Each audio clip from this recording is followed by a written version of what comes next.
the fear of psychosis. Well, I certainly think it has been used to warn people away. I mean, that's what we were told, is you'll lose your mind. And I remember when I was a proselytizing 19-year-old, having taken my first LSD trip, and then I went home for Christmas convinced that I would turn my parents on. And I just realized these people don't want to do this because they know they're crazy. That is the bottom line. They actually know it. They're comfortable with it. They don't want to mess with their minds because they sense the fragileness of it all.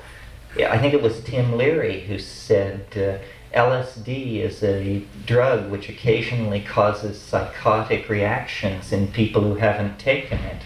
That was certainly the case in my family.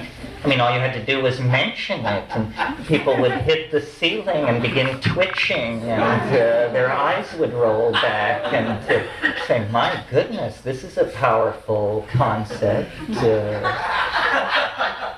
This question of how dangerous are psychedelics, I think anybody who deals with them eventually comes up against this. Well, the question you have to ask is, to whom or to what? What is it that they threaten? I don't feel afraid of dying. I really think that if you die on a psychedelic, it probably is a decision or the revelation of a cardiac dysrhythmia or something like that, and it could have happened to you jogging or swimming or in the baths. That, some of us are delicately poised and we don't realize it until it's too late. The psychosis thing, there are two schools, I think at least two schools, and one school is, this is what is supposed to happen. You're supposed to take this and break down completely and yell and howl and flop on the floor and beg for mercy and have to be straitjacketed and so forth. And then after 9 or 10 hours, you're all right. And you say, wow, that really did me a lot of good. That was great. Well, I'm not of that school. And it may be, and I am willing to fully entertain the possibility that I have a problem, that this let it all hang out school is the way to go.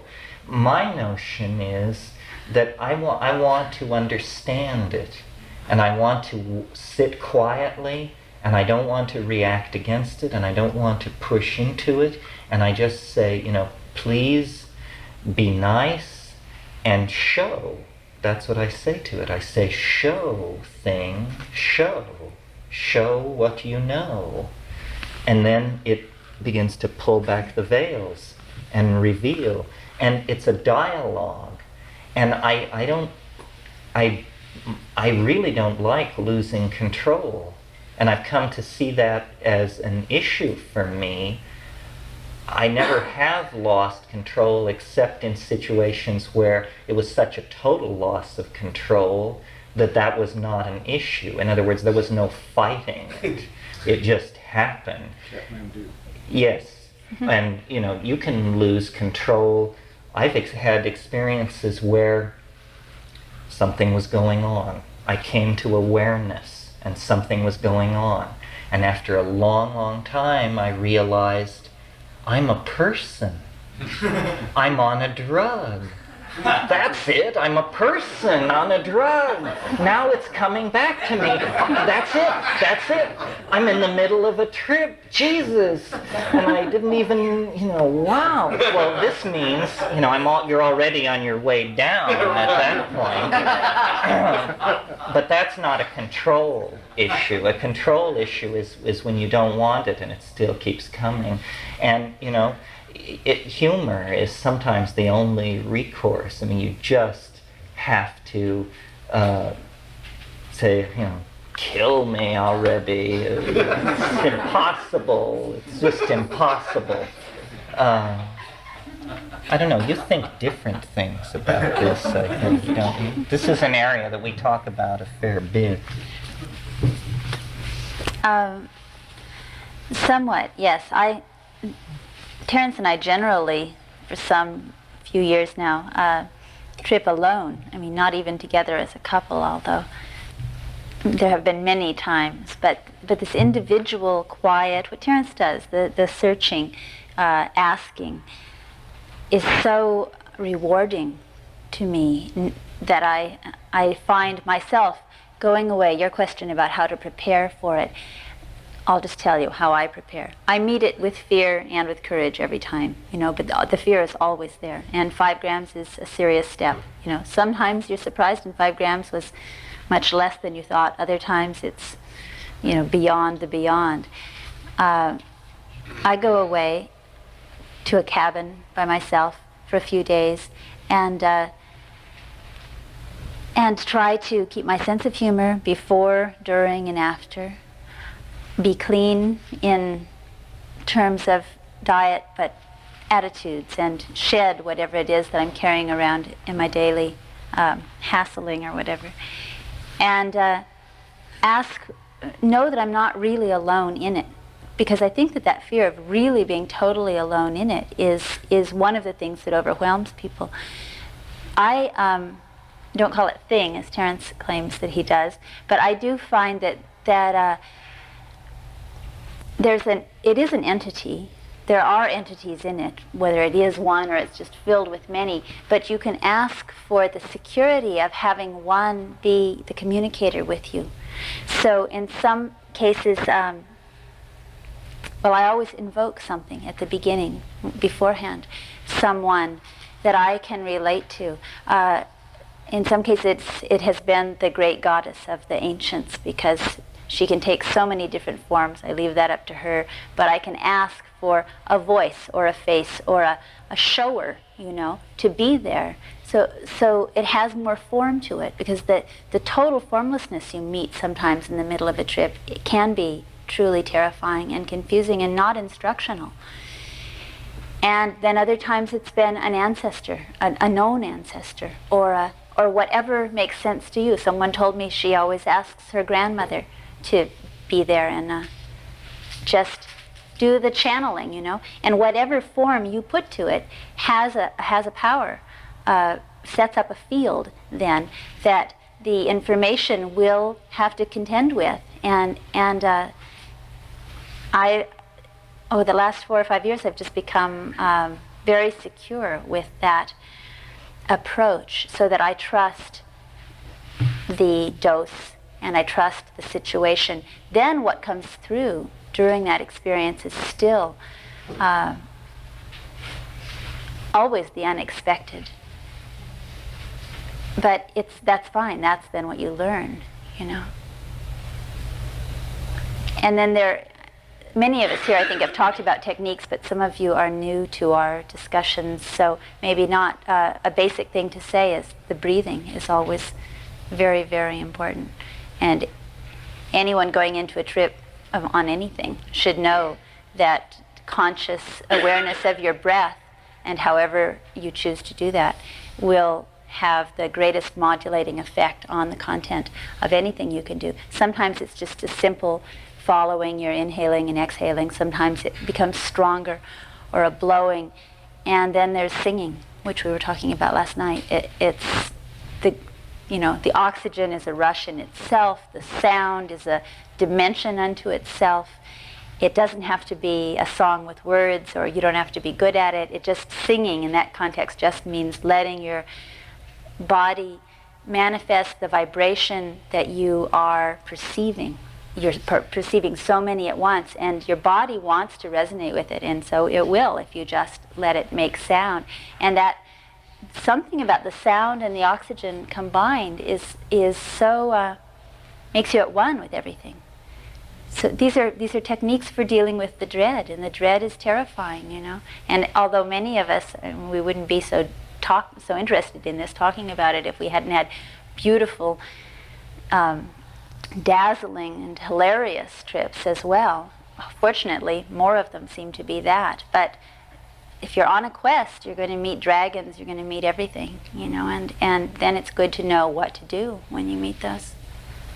I think that that's something that anybody who's concerned about preparation should be most concerned about, is mindset. Mm-hmm. Keeps everything a lot better. Well, it's almost as though the trip gives off a vibration backward through time before it happens.